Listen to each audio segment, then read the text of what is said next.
அடக்கம். அதுவே ஆனைமுகமெனும் ஓங்கார விளக்கம்.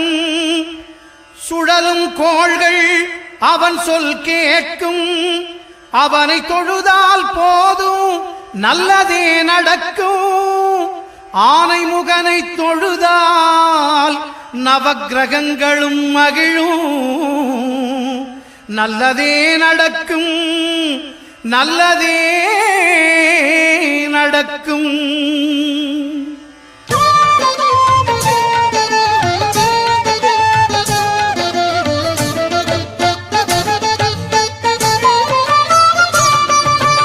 ஒன்பது கோளும் ஒன்றாய் காண